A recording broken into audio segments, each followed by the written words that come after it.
Chapter 6. The junction ahead. The early autumn air carried a crispness that Emma found invigorating as she set off from the top of the Atherstone Locks.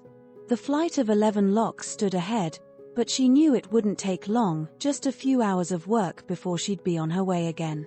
Emma guided Serendipity into the first lock, her breath misting in the chill of the morning.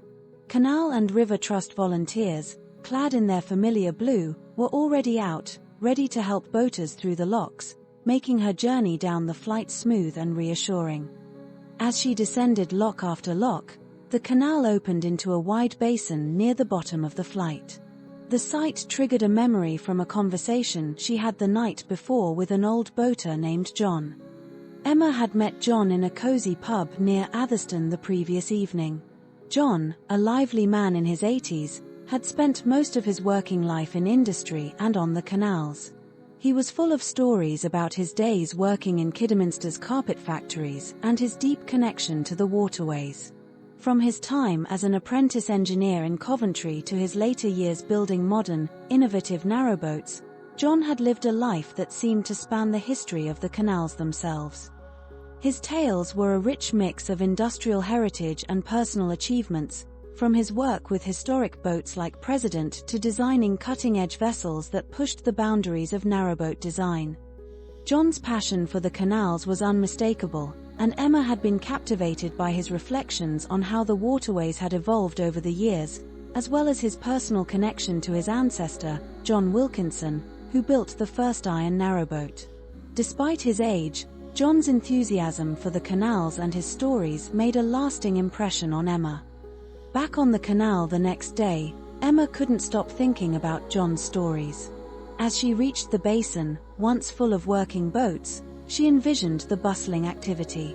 He had described coal being loaded into narrowboats, the hum of diesel engines, and the occasional runaway steam-hauled train of coal wagons descending from Baddesley Colliery charging out of control across the A5 road. Now, the basin was a quiet haven, the echoes of the past visible only in the moored boats and old stonework. Continuing her journey, Emma moored Serendipity near Manchester, where John had said the landscape was once filled with quarry workings. The rugged beauty of the area struck her as she wandered along the towpath, reflecting on the people she'd met and the stories they carried. But her journey wasn't ending here. After a night of peaceful reflection, Emma set off the next morning, continuing past Manchester towards Fazeley Junction. The canal twisted and turned, offering long stretches of quiet countryside, and Emma found herself pausing to take in the changing colors of the trees and the stillness of the water. As Emma approached Fazeley Junction, she first navigated through 2 narrow locks that required her full attention. The water churned gently as she carefully worked Serendipity through the locks, appreciating the familiar rhythm of the windlass turning and the gates creaking open. Despite the routine of it, there was something calming about these final locks of the day, as though they were preparing her for the crossroads ahead. With the locks behind her, Emma spotted a water point just ahead.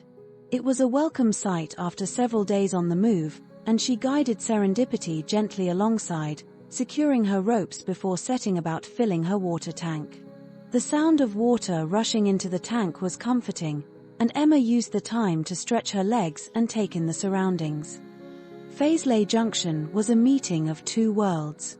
To her left, the canal branched off towards Birmingham, past the bright colours and lively sounds of Drayton Manor theme park. The cheerful shouts of visitors on the rides floated across the water, a stark contrast to the tranquil journey she had experienced over the past few days.